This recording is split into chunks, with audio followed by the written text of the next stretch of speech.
Hello, everyone. My name is Stephen Murray, and I'd like to welcome you to another episode of The Gift of Giving. Next Tuesday will be Veterans Day, November the 11th.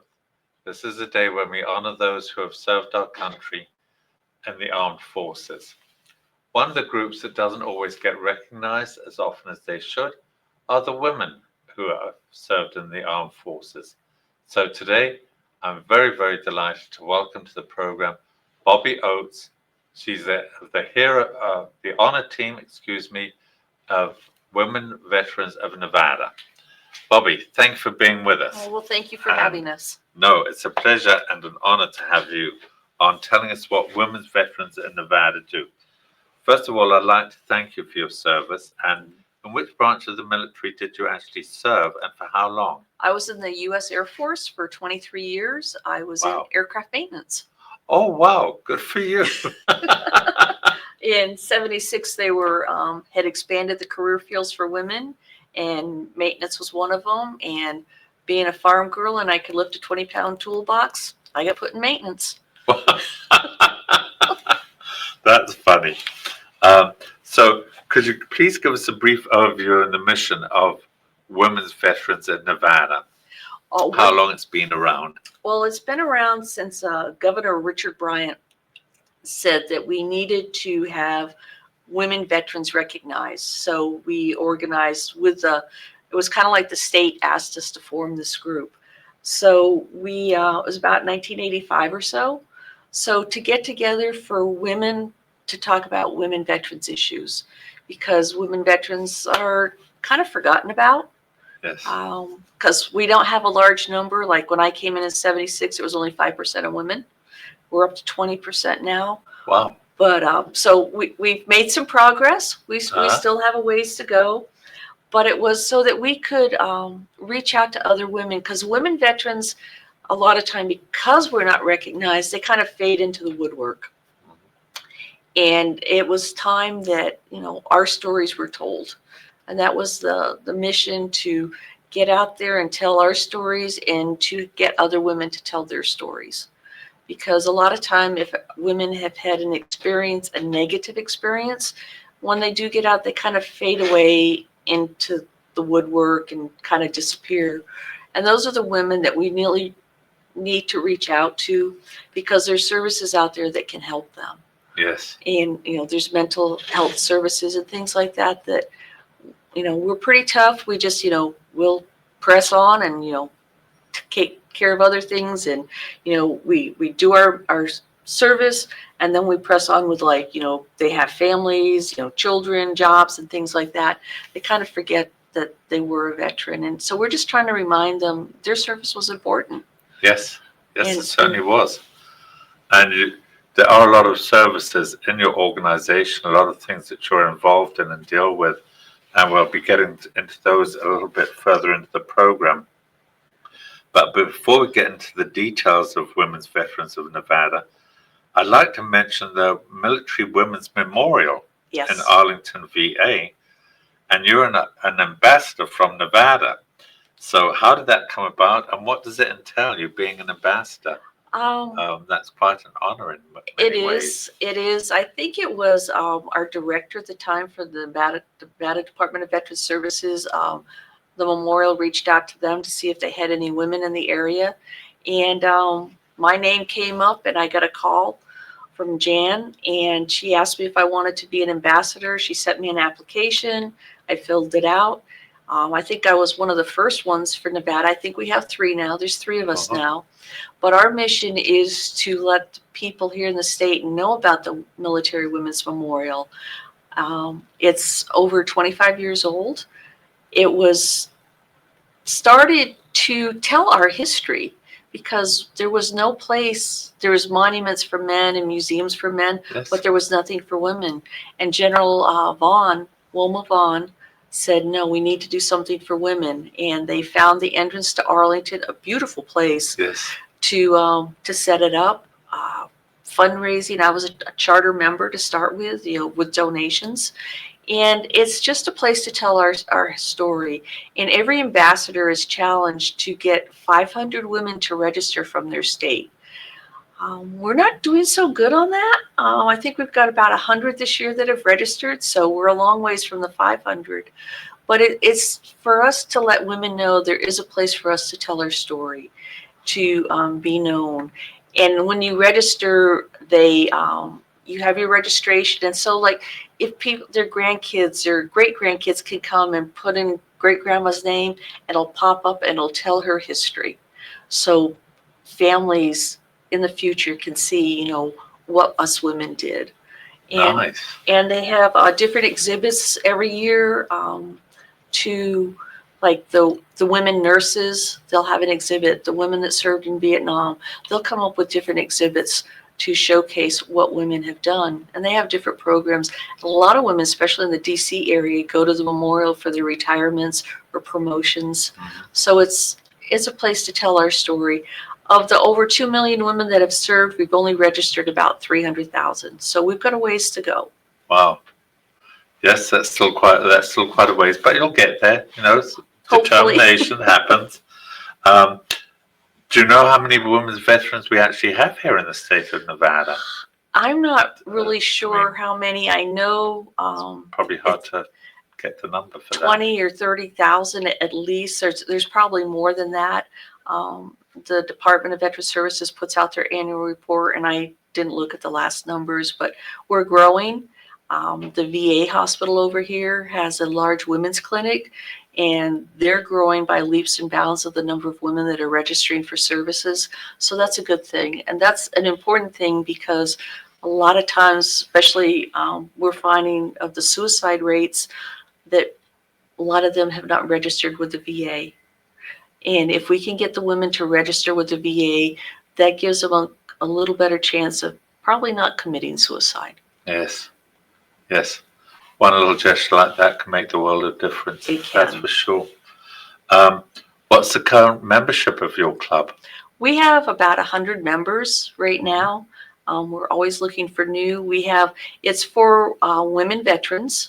They can be active duty, reserve, guard, retired veterans, and we also have a friends category. So some of our spouses are registered as friends, Oh, nice. or somebody who hasn't served in the military can join our organization as a friend. Nice. And is there a membership fee? It's $20 a year, but once you reach the age of 80, then it's a free membership. Okay. we have a few ladies that are at that point. Sure. But I've still got a few years to go on that. But it's $20 a year, and we meet 6 times a year. It's the third Saturday of every even numbered month. So October being a 10 month, so we will have a meeting on the third Saturday, and it'll be down at the. We've just changed locations, and I right off the. That we're meeting at the Silverado Ranch Community Center at 9855 Gibson Street in the multipurpose room, and it's October 18th at 10:30. And so our meetings start at 10:30. They last about an hour and a half. We have refreshments, and it's women just get together. We share the latest news, like news from the VA clinic, or any other events that are coming up in town. And just, it's a time for women to socialize and to interact with other veterans and to help each other, because somebody may know a connection for something that somebody's looking for help for a resource. Yes, and we're going to go into some of those in the next section, because there's quite a lot of ways that you help new members, and they're still trying to find their way. Yes. And you've got a lot of services there. So I think it would be nice to talk about that. I'd like to talk about a couple of your involvements. Actually, there's a whole lot of involvements. So let's start now and go through as many as we possibly can. One of the things that you're really involved in is Fisher House. Yes. And for those of our viewers who have never heard of Fisher House, could you explain what they are, what they do, and how you as the Women's Veterans of Nevada help them out? So Fisher House is a program, if people are familiar with the Ronald McDonald House, that helps people that if they have children that are in the hospital, they can go to the Ronald McDonald House and stay for free. The Fisher House is where if there's military service members or veterans that are having to stay at the VA hospital, they can go to the Fisher House and stay for free. Oh, So, because that can get quite expensive if you're trying to support a family member yes. and you're having to stay at a hotel or something downtown. So Fisher House is there to support the families of those that are in the hospital, if they've got extensive treatments. And it's not just for the folks at the VA hospital, the folks from the military hospital too. Over at Nellis Air Force Base, if they happen to be in that hospital, they can stay at the Fisher House also. And there's rooms, they have a community kitchen, community laundry. So a lot of organizations come in and cook meals for them. I know the Daughters of the American Revolution do that once or twice a year. They go over and decorate for Christmas. The Women Veterans group gets over and will go over and decorate for a holiday, or they'll go over and put meals together for a couple nights for the families that are there. So there's no cost to the families to stay there. Yes. And the meals are provided. And we do financial support. We have a separate fundraise. Well, we have,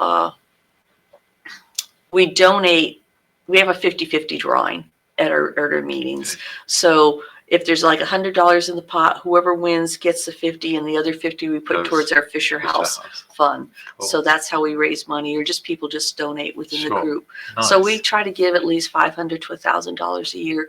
It's not much in the big scheme of things, but every little bit helps. Sure, especially in these times, every little Yes. bit certainly does help.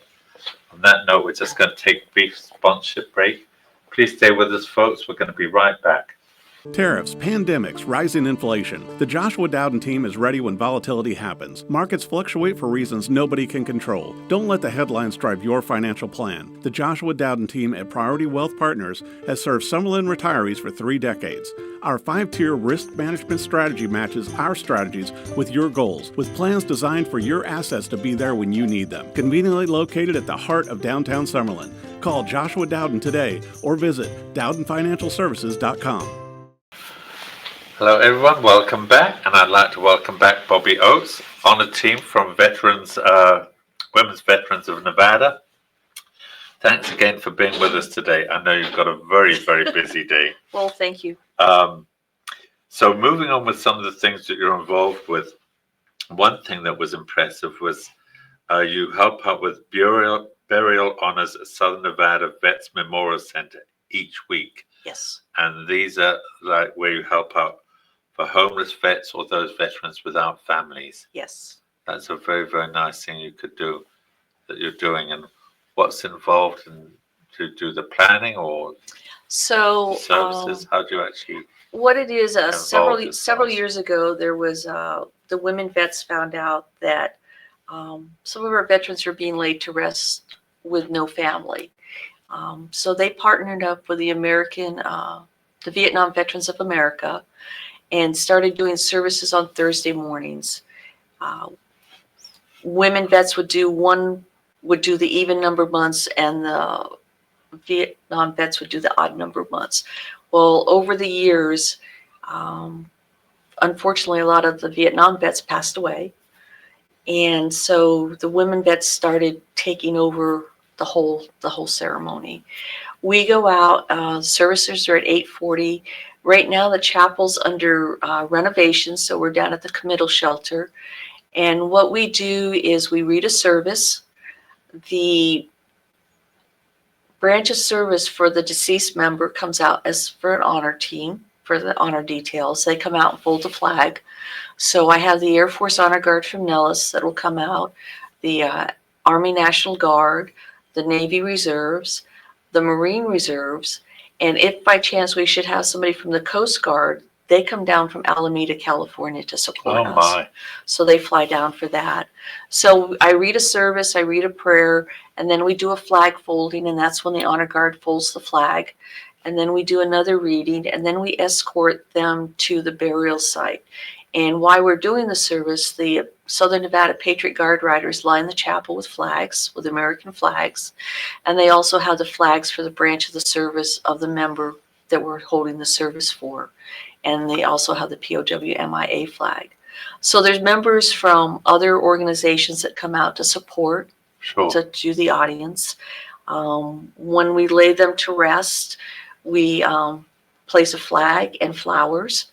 We have a lady that will, when she's not teaching her students, she will come out and play the flute, and she will do the hymn for the branch of service, and other patriotic songs. Last week I had 2 Air Force, 2 Air Force, 2 Army, a Navy, and a Marine vet that we laid to rest. This week I have 4 Army, 1 Air Force, and 1 Navy. Unfortunately, some of these, the ones coming up this week, they've been waiting quite a while to be laid to rest. I have a couple that passed in 2019. Oh my. 2011. A couple weeks ago, I had one that passed in 2000. I don't know where they've been. They're told that, the services, so the mortuaries hang on to them. Before COVID, we did 3 services, which was missing in Nevada. And that was when they went through the mortuaries to see if there were veterans on the shelves. There was 1 veteran that we laid to rest, had passed. He served in World War I. He had been on the shelf for 70 years before we was able to lay him to rest. So unfortunately, a lot of the mortuaries, people will just forget about their family members, which is really sad. So we're their family. Yes. And it's important that no veteran be laid to rest without a family member there, and we are their family. Yes. To do that. That's incredible. What a nice gesture that you're doing to help those people get a decent burial service. Every now and then, as a family member will show up, and we just treat them. We consider them our veterans. Yes. Now you mentioned that this was the Vietnam veterans that originally triggered this, but you mentioned that you recently buried somebody from World War One, and so I'm assuming that you're probably getting a few still from Korea, and right. So it's not just solely for Vietnam veterans. No. So actually, this week I have a couple that are World War II vets. So we're still doing World War II now and then. A few more Korean vets and a few more Vietnam vets. Yes. And we're just, the thing our group is concerned about is when we pass on, to get young people to get involved, to continue on with this service, because that's important. Because my Patriot Guard Riders, a lot of them are Vietnam vets, and the age is getting to us all. Well, yes. Well, unfortunately, there's still areas in the world where we have younger people, and when they come home, hopefully they will pick it up. And another program that you have is visitations to the Southern Nevada State Veterans Home. Yes. And what do you actually do there? Are you just visiting people that don't have family members? It's visiting people that don't have family members, or sometimes if there's a special occasion, like they'll go up for Mother's Day or Father's Day or Veterans Day. The home will host an event, and the veterans will go up and spend some time with them. It's not just men that are there. There are a few women veterans that are up there too, and of course their spouses. They're there also. But it's just to go. During COVID, they would do parades would go by, so the residents could come out and sit, but go by with vehicles and wave flags and stuff like that. So they do that for Veterans Day, and it's to let them know they're not forgotten. And that's important too. Yes. Because sometimes people forget the service, and then the veteran thinks they've totally been forgotten too. Now, also you get involved with the junior ROTC program. Yes. And what's your involvement there? So there's about 22 junior ROTC programs in the high schools here in the Valley. I think there's 2 Marines now. There's Army, Air Force, Navy, and we have a Space Force ROTC program that's out at Durango. So every year they have an honor awards program. And at that time, the veteran service organizations have different awards that we present to the cadets. So the women, we have our women's award that goes to a female cadet. It's recognizing their service to the school and their dedication and their scholastic ability. And we give them a nice certificate and a medal so that it's like the Vietnam vets will give them one, and there's American Legion, VFW, and all those groups. Sure. So we just all the organizations, show up for their award ceremonies, and we go through and give out Nice. awards. So it's really nice to recognize them, and because hopefully they'll decide to join the military. Yes. And it's not a recruiting program, but we kind of hope that they will. Yes, you just give them a little nudge. A little nudge. Now, also, you're very involved in the VA Committee Hospital Women's Clinic. Yes, we have a couple Something members very on our involved team that are involved with that clinic.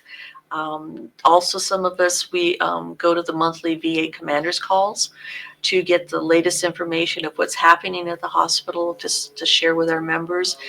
With the women's clinic, eventually they are going to have a separate building for the women's clinic, because right now we're up on the 3rd floor, but there'll be a separate clinic, and that committee has been working on some of the design details for that, some of the things that are needed, and just to keep the women involved, because the women are like one of the fastest growing demographics at the VA hospitals now. And so it's just, we need to make sure that they're taking good care of us. And also, when our Women Veterans Advisory Committee was formed, at the time the VA hospital only had a part-time GYN doctor, and that was one of the things we worked and pushed to get better services. Great. And that has worked. I mean, they're full staff. Of course, they rotate a lot of staff over at the VA, but they're taking good care of the women now and having the providers, and they're also having women providers at the CBOTs at the different clinics around town too. Oh, great. So because, like I said, women are the fastest growing demographics for the VA hospital right now. Great. Hold that thought. Please stay with us, folks. We're just going to take a brief break, and we'll be right back. Introducing Pacific Coast Capital, your partner in finance. We provide financing for your business. Speed, flexibility, and creativity are the foundation of our service. We'll help you navigate through change and opportunities. Our 90-plus years of experience ensures quick turnaround on loan decisions. Ride the wave to prosperity with us. Ready for new funding? Visit our website today at pacificcoastcap.com. Country roads take me home to the place where I belong, West Virginia, Mountain Mama. Comes a triple yodel. Adi-yodel-ay, the-little-lee-oh, the-little-lee-oh, oh-oh-wee.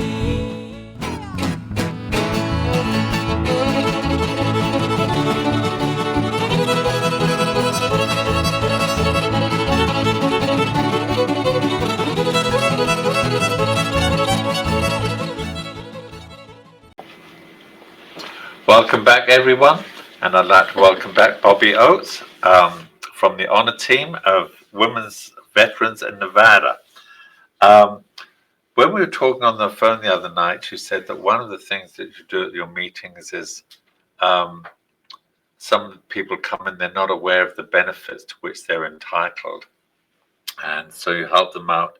Would you like to elaborate on what are the benefits that most of the benefits that the women aren't aware of? I'm sure there's some that keep recurring that you think. Well, there's, to register for the women's clinic, to get their annual exams and things like that, to take care of the medical issues.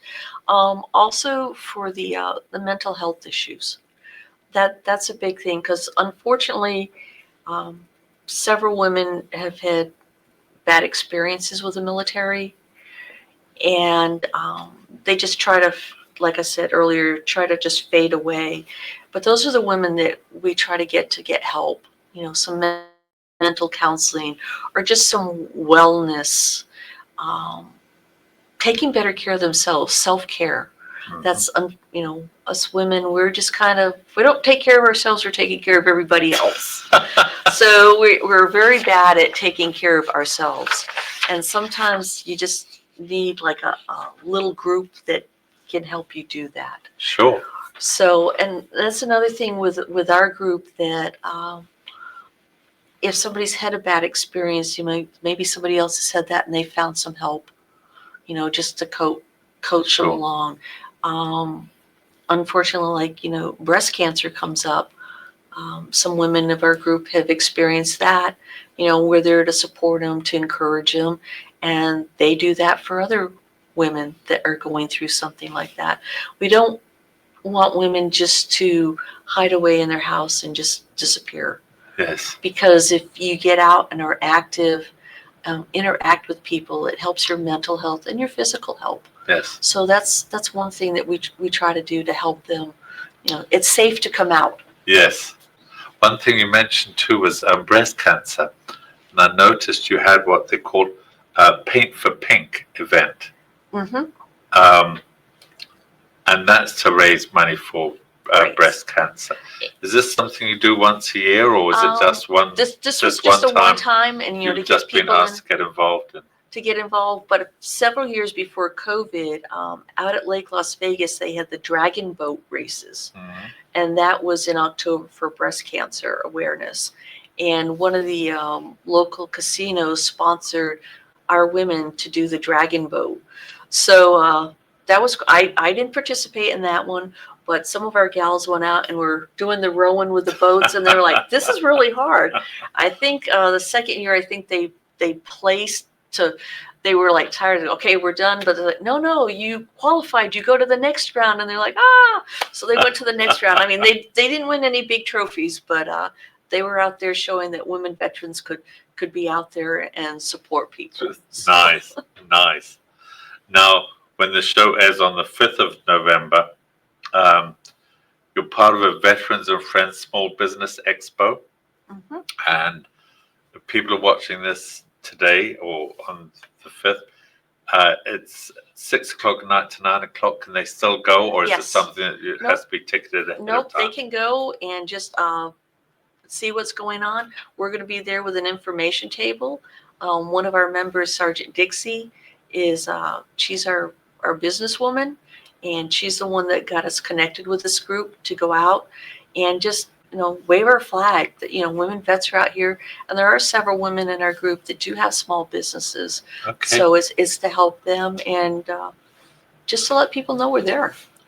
And this, as I said, is 6 o'clock to 9 o'clock, and it's going to be held at 2280 McDaniel Street, North Las Vegas. Mhm. North Because Las it's Vegas. kind of a central location for everything. Okay. If you're interested in attending, folks, again, the address is 2280 McDaniel Street, North Las Vegas. Now, you're also involved in, you do toy and gift drives for Nellis and Creech Air Force bases. Yes, we have the Nellis and Creech First Sergeants do the Adopt a Family every year. And what it is the First Sergeants get their members of their units that are having kind of a difficult time for the holidays. Last year, we helped over 600 children have a great Christmas. Oh, nice. We go out in the community to raise funds. People can adopt a family, and they'll be given the information for this family, or they can just donate, and we put it all together. At the Nellis Exchange, after starting at Black Friday, there'll be Angel Tree. That's also part of the Sure. adoptive family. So if you have access to the base, come out, pull a name off the Angel Tree, and try and make somebody's Christmas really good. Good radio. And especially the economy has been a little rough the last few years, and unfortunately, a lot of our families need some help. Yes. A lot of the young airmen are having families now. It's when I came in, it was like the senior NCOs had family. Now it's 1 and 2 stripers have 1 or 2 children, and that's their paychecks are a little bigger than when I was in, but still, it doesn't go as far. No, that's true. Doesn't go as far as it used to either. Anybody, if they're interested to help us with Adopt a Family, just reach out, and I can connect them with the right people. And we'll be putting your information out shortly. What volunteer are there volunteer opportunities in there? Does somebody have to be a veteran, a woman's veteran to volunteer, or No, do they have to even be a male veteran, or? Anybody can volunteer to help us. Okay. If they want to come out and help, if they want to come out and help us do cemetery services, if they want to help us when we go to Fisher House, when we do the events at the Business Expo, they're more than welcome to come. Gotcha. And we're always looking for opportunities to do other volunteer work. So it's just a matter of getting the people to do the volunteers. Like most organizations, there's a handful of people that do everything. Yes, So always the case. Always the case, but no, everybody is welcome. Now, other than your membership dues and your split raffles that you have, how do you get funding from anywhere else? Do you get funding from the VA or? No, we don't get any government funding. No. We are able, sometimes if we host an event, we can apply for a grant through the Nevada Department of Veterans Services. A couple years before COVID, I hosted a women's high tea, and I was able to get a grant from NDVS to help cover some of the expenses. We just, people hear about us and want to donate. There's been a couple of the Republican women's groups that have donated to us. There's another veterans organization that they've helped us out. Because most of our expenses is when we do the junior ROTC, to pay for certificates and medals. Sometimes there may be we can give a grant to somebody if, a little bit of financial hardship. We don't have a lot of money to do that with, but we're here to help connect them with people that can give us financial. But I think we're going down to Bass Pro and set up a table and get donations there. Everything is like donations. A few years we did the Christmas wrap at the Exchange on Base for donations. We wrap Christmas and get donations that way. But the last few years we've had less number of days to do the Christmas wrap, so it's been mostly focused on the military organizations for their fundraisers. But well, it sounds like you're doing an awful lot out there. You're really spreading the word yourselves, because you seem to be involved in so many areas and going to so many different places. So, but if there are viewers tuning in and they're not familiar with you, would you like at this point in time to give out the information, contact information, and please speak to the viewers? We do have a Facebook page if people are interested in doing our Facebook. Facebook.com. It's Women Veterans of Nevada, all one word. That's where a lot of our information is put out. We do have a new website. It's just coming out. Hasn't really been fully developed yet. Another phone number is 702-401-4238, and that's Sergeant Dixie. She takes care of our social media. If anybody's interested in the Adopt a Family program out at Nellis and Creech, you can reach out to me, Bobby Oates, 702-498-3045, or B Oates, OATES, 4616 at AOL.com.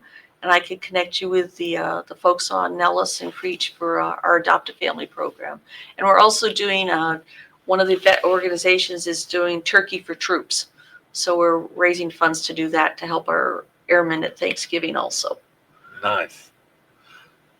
A lot of contact information there. Yes. So hopefully some people will reach out and you'll get some new members to sign up that you need. I hope so. And not only to volunteer, but to get those signatures that you need.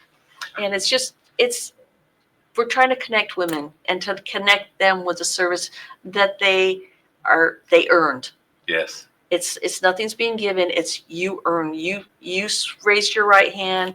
Wore the cloth of our military, defended our country, and you deserve and are entitled to those benefits. Yes. And that's the main thing. What we're trying to get that word out.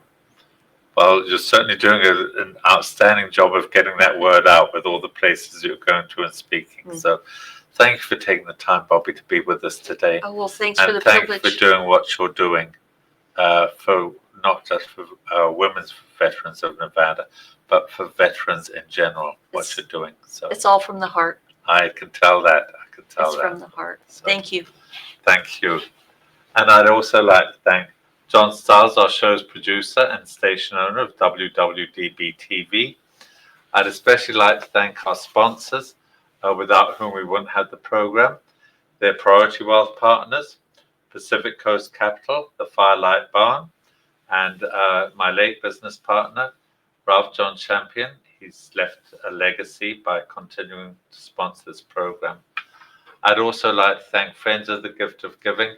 They're the anonymous donors that help keep this program on the air too. And finally, I'd like to thank you, the viewers, for tuning in. I hope you've enjoyed this program. If you have any questions or comments, please reach out to me at stephen@thegiftofgiving.vegas. And certainly, if you know of any women's veterans that would be interested in joining this wonderful organization, please reach out to them. They'd certainly love to hear from you. And thanks again for being with us. Hope to see you again soon. In the meantime, please stay safe, be kind to one another. Bye for now. Mr. R.J. Champion is proud to sponsor WWDB TV's series, The Gift of Giving, and wishes the program much success. Congratulations and gratitude to the featured guests and the organizations they represent. Our community is well served by your tireless efforts to make Nevada a better state for all its residents.